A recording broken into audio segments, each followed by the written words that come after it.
दोस्तों, क्या आप सभी ने कभी ये बात सोचा है कि सिर्फ और सिर्फ 23 साल की उम्र में कोई इंसान अपने देश के लिए जान कैसे न्यौछावर कर सकता है। यह कहानी है भारत के महान क्रांतिकारी भगत सिंह की। भगत सिंह का जन्म 28 सितंबर 1907 को पंजाब के बंगा गांव में हुआ था। उनके परिवार में पहले से ही देश की आजादी को लेकर जागरूकता थी और बचपन से ही भगत सिंह के मन में अंग्रेजी शासक के खिलाफ बहुत गहरा आक्रोश था।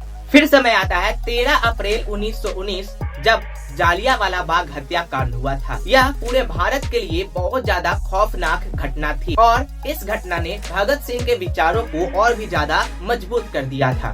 भगत सिंह सिर्फ हथियार के दम पर बदलाव में विश्वास नहीं रखते थे। वे किताब पढ़ते थे, इतिहास और राजनीति को समझते थे और देश के युवाओं को जागरूक करना चाहते थे। सन 1928 में अंग्रेजी अधिकारी जॉन सॉन्डर्स की हत्या के बाद भगत सिंह और उनके साथियों के ऊपर अंग्रेजी सरकार का शिकंजा कस गया था।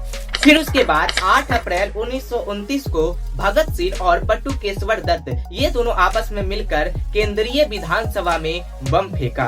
अब आपके मन में एक सवाल आता होगा कि आखिर उन्होंने केंद्रीय विधानसभा में बम क्यों फेंका? तो उनका उद्देश्य किसी को नुकसान पहुंचाना नहीं था, बल्कि उनका उद्देश्य ये था कि उनकी बात सरकार तक पहुंचे। और साथ ही साथ उन दोनों ने बम फेंकने के बाद उन्होंने भागने की कोशिश नहीं की, बल्कि वो लोग गिरफ्तार हो गए और जेल जाने के बाद भगत सिंह अपने विचारों और अधिकारों के लिए संघर्ष जारी रखा था। और फिर उसके बाद उन्होंने जेल जाकर देखा कि कैदियों के साथ भेदभाव हो रहा है, तो वो भेदभाव को रोकने के लिए उन्होंने भूख हड़ताल तक की थी।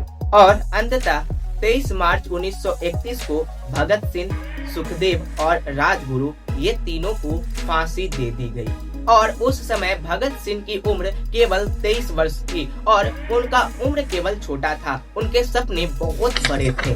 भगत सिंह का जीवन हमें सिखाता है कि देश और समाज के लिए कुछ बड़ा करने के लिए हमें उम्र की जरूरत नहीं है, बल्कि इसके लिए विचार, उद्देश्य और साहस बहुत जरूरी होता है। और आज भी भगत सिंह भारत के करोड़ों युवाओं के लिए साहस और देशभक्ति की प्रेरणा है। और जाते जाते मैं बस यही कह देना चाहता हूँ, शहीद भगत सिंह को मेरा सत सत नमन। और मिलते हैं आप सभी से हम अगली वीडियो में। तब तक के लिए आप सभी से लेते हैं विदा।